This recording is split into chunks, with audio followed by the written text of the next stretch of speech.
Today on Torch TV, COVID-19's effects not only on the school year, but also in the community. We talk to doctors, administrators, and even the mayor. I just would want to emphasize that we're not done yet. Prom 2021. We'll take a look back at the event and talk to students who were there. Problems in the parking lot. Both the students and faculty share their experience with the student parking lot and the dangers of new drivers. I'm always worried because we got a lot of young drivers. Saying goodbye to a legend. East football coach Bob Gaddis retires after a legendary coaching career. He's kind of like a father figure. All that and more on Torch TV.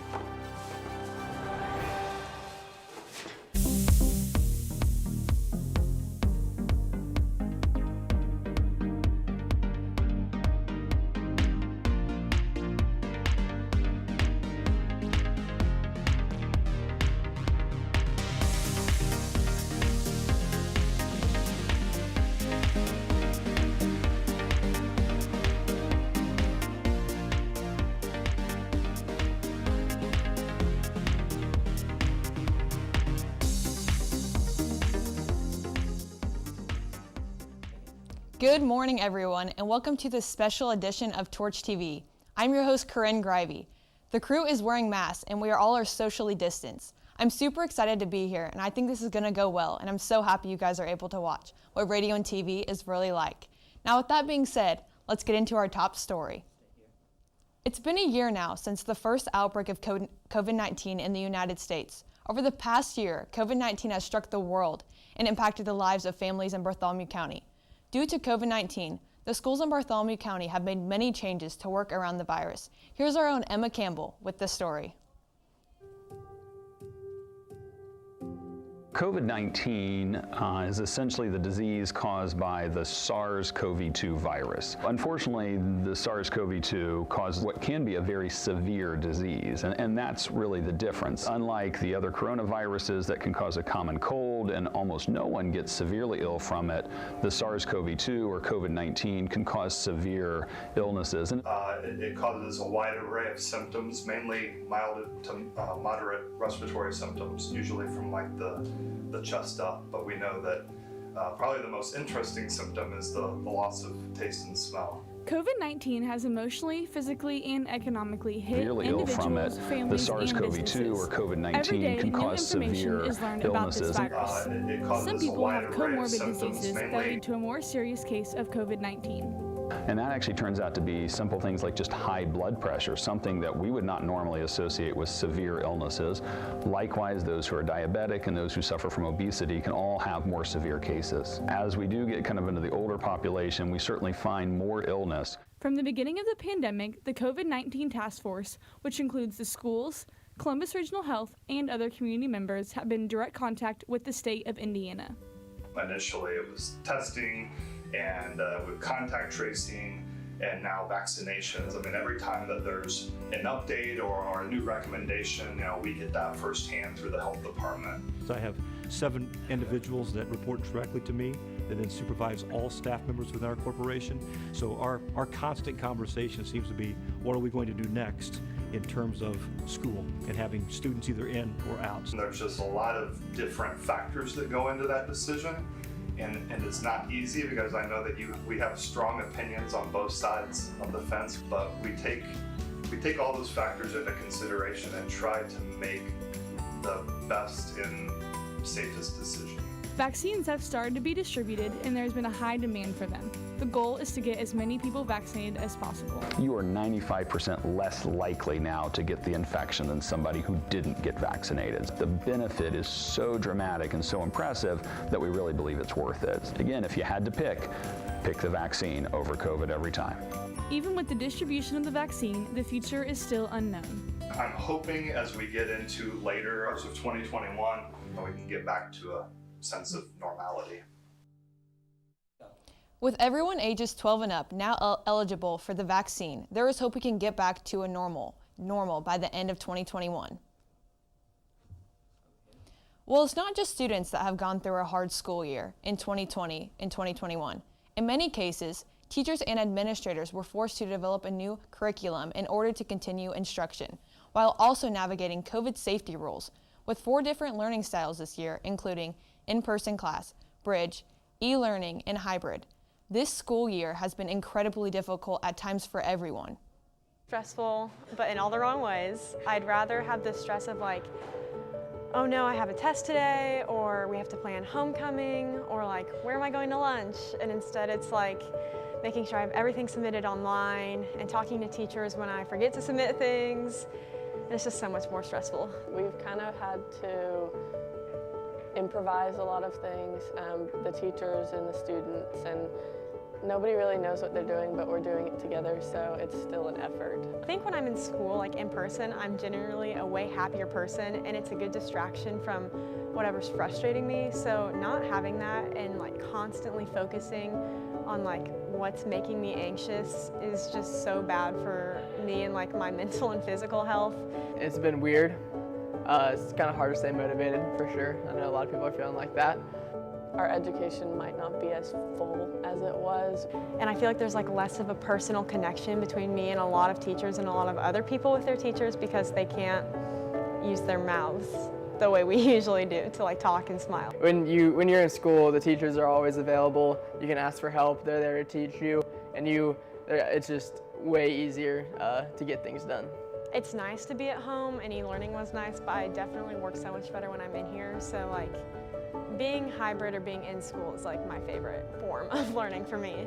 It's a lot harder to make friends when you're wearing masks because people who read faces, I'm one of them, and like read lips too, it's a real struggle. I don't like masks. I understand why they're here, but I don't like that I can't be as expressive, I feel like, and I have to make more of an effort to like use my eyes to communicate with teachers. I know like coming into the school year, I thought there was no way I was able to sit in a classroom or sit in school for like 7 hours with a mask on, but now I'm fine with it. It doesn't really bother me. Overall, I think everybody's done a good job adapting the best way they can. As a junior this year, COVID has definitely affected the way things used to be. My sophomore year was filled with an abundance of work in e-learning. Definitely made that even more difficult. But when I came back this year full time, my teachers went out of their way to extend turn-in times, go over homework and worksheets more, and try to get students stressed less. So with all that, thank you to all the teachers who have been more lenient and caring than ever this school year. We will take a look back at BCSE's prom and how it was affected by COVID. After that, we will look at the problems of the student parking lot. Then, a sad goodbye to the best football coach Columbus East has seen. All that and more coming up on Torch TV.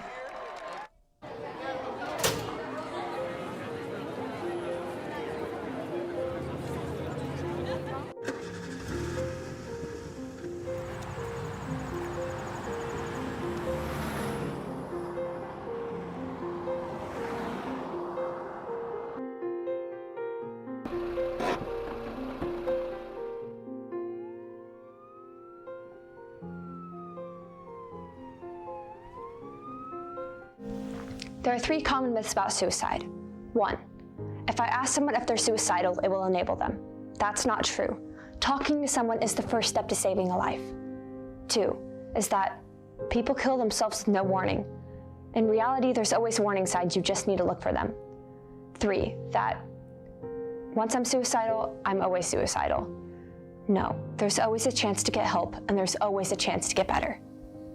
Ignorance hurts. If you or someone you love is struggling with suicidal thoughts, call the National Suicide Hotline that you see on the screen. Welcome back to the East Media Studios. COVID-19 disrupted events both in and out of the classroom. One of the biggest events affected last year was prom. This year, BCSE cleared schools that have a restricted prom, meaning less people were allowed to attend.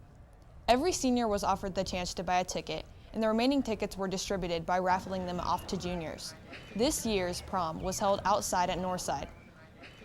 Masks were required and social distancing was encouraged.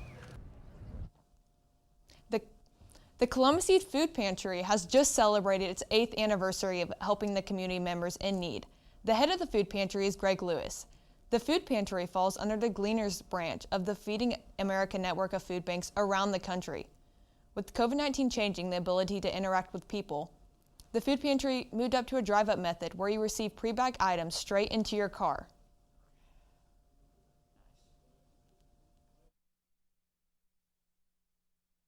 Following the news, since the pandemic began, there's been a lot of talk about food insecurity across the country, and typically Feeding America is usually mentioned as one of the major organizations that is helping people. We try to have a variety of vegetables, fruit, canned meat, fresh meat that's frozen. We tend to have enough food that could help provide several meals over the course of a week or so. We really want you to know that this is a resource that's here for you.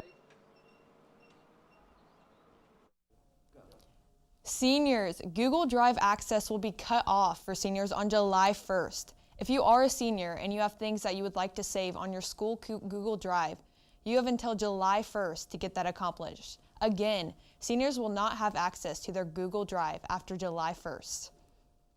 Are you a junior and like helping others? If so, please consider applying to be a peer leader for next year. You must apply to be considers. Peer leaders will assist in freshman advisory classes. For more information, please stop by the Counseling Center. Applications are due today, so please make sure to fill those out. Another announcement for juniors. Remember to check your school email. Youth Leadership Bartholomew County has sent out invitations to students who have a 9.0 GPA or higher. You must accept this invitation to participate by June 10th. If you have any questions, see Mrs. Clark in the Counseling Center. But again, make sure you accept this invitation by June 10th. Battle of the Bands is happening on August 14th. And if you are interested in participating, get a band together and make sure you turn in the audition tapes before July 16th. There will be prizes for first, second, and third, and you can submit your tapes to marketing@columbus.in.gov. Again, these tapes are to be submitted before July 16th. Our parking lot has been increasingly hazardous as more of the student body get their license. Lack of attention, coupled with inexperienced drivers, can cause quite the commotion in our parking lot as they peel out and speed away. Our Ben Martin has more. The Columbus East parking lot has always been a hot spot when it comes to crashes or fender benders, whether it is a lack of attention or reckless driving. Our parking lot has proved to be a hazard. I would say that it's pretty tight. I think that there's not like a ton of space usually, especially getting out at the end of the day. It seems like I have to sit and wait for probably like 10-15 minutes in order just to get out because you're just waiting for people to kind of edge into the lines. Students are expected to know the flow of traffic and to slow down because it is a parking lot. And the safety of it, and that there's a lot more of you students than there are staff. In order to have a really safe parking lot, everyone's going to have to do their part. Crashes have almost become a standard in our parking lots. While most drivers are cautious, all it takes is one bad driver to cause an accident.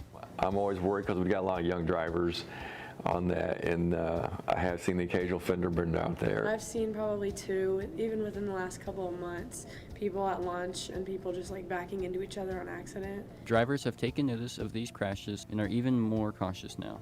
With lots of new drivers in our lots, we need to remain attentive if we want to reduce the number of wrecks. I get a little bit worried sometimes whenever I'm leaving at the end of the day just because people will kind of speed up and try and get out of there as soon as they can.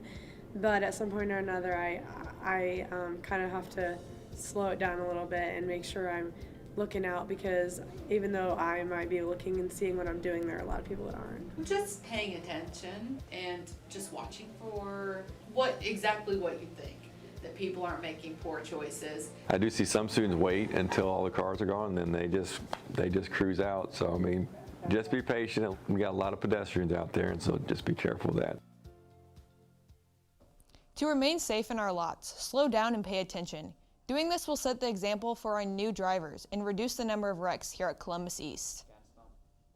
Hall of Fame football coach Bob Gaddis' legacy at East is coming to a close. More to come after the break. This is East Media, and our #1 job is to tell the story.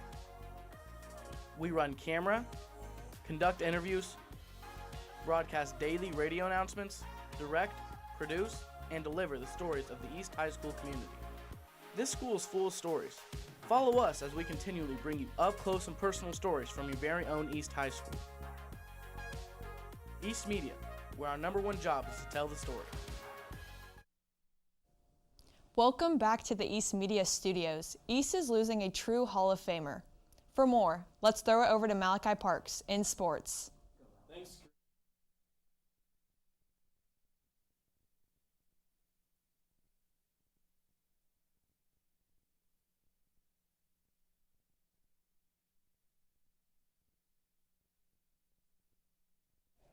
My apologies. Yep, my apologies. Sorry, a little technical difficulties there. Thanks, Corinne, for throwing over for sports. Coach Bob Gaddis has decided to retire after 40 years of coaching. The impact he had on players and coaches from around the country will not be soon forgotten. Professional. I think Bob Gaddis is a consummate professional. Obviously a Hall of Famer. Somebody that I've been blessed to been around. He's a high character and high character guy, and he likes to do things the right way. A great coach, a great family man, just an all-around great person. Bob Gaddis has dedicated his life to being a high school football coach, but to some, he means more than just a coach. I value his friendship. That he's first class at everything he does, and he cares about everybody. His support of me when I took this position and just helped me develop and become a better person, better athletic director. He kind of gave me my first shot of coaching when he was down in Evansville at Evansville Rights. For me, as a person, he's kind of like a father figure. There are many ways people can help out in the community. Coach Gaddis has done just that on and off the field during his time at Columbus East. The way he's done that is, we try to do things the right way. We do what champions do, work wins, East Pride, that, all that stuff that goes into it. I think he's given our community, a group of young men that are not only successful on the field, but also off the field and do things the right way. Well, he's worked really hard at trying to get football to be meaningful in Columbus. And by going as far as we have in the tournaments and winning state titles and everything, he's put Columbus on the map. Over Coach Gaddis' 20-year span here at Columbus East, he has won a total of 212 games, winning 11 sectional championships, 10 regional championships, 3 semi-state championships, and 2 state titles. One of my favorite games was when we were playing North, and then it got rain shortened. We had to go home that night, come back the next day and finish the game, and it was a great game. And just to see them bounce back and come back and win it the next day was fun to see that. Beating Cathedral to get to the state championship, that semi-state game where the Olympians went out and they took care of business. Probably the thing that I'm happiest about for Bob is, being, coaching for over 40 years. That first state championship in 2013, us getting there and kind of getting over the hump, and then getting that win for him after kind of devoting his life to football and kind of shaping young men. That to me was real special. Gaddis will be remembered as a great coach, but his impact on the community will never be forgotten. Back to you, Corinne. Malachi, you have been able to be a part of so many great teams during your time here at East. But what has been your favorite memory? Probably this year's North game for sure, winning throwing the game-winning touchdown pass and being able to run over to the sideline and celebrate with Coach Gaddis. That's something I'm definitely going to remember for the rest of my life. Many great players have played for Coach Gaddis, but you were the last quarterback to play for him. What does that mean to you? It's pretty special. He's done a lot for me, and I just want to thank him for that. He's allowed me to play at the next level. Without him, I don't think that would have been possible. So he's just done a lot of great things for me, and I just want to thank him for that once again. So back to you, Corinne.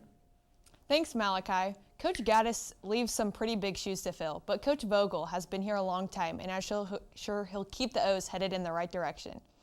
All right, Olympians, that's all we have for today. Thank you for joining us. And remember, for our first edition of Torch TV Live, special thanks to Mrs. Adele Cortez, who has played a big role in our program. From Malachi and the rest of the From the rest of the Torch TV crew, I'm Corinne Grivey. Remember to take care of yourself, others, and the place. And as always, try to be the best part of someone's day. Thanks for watching.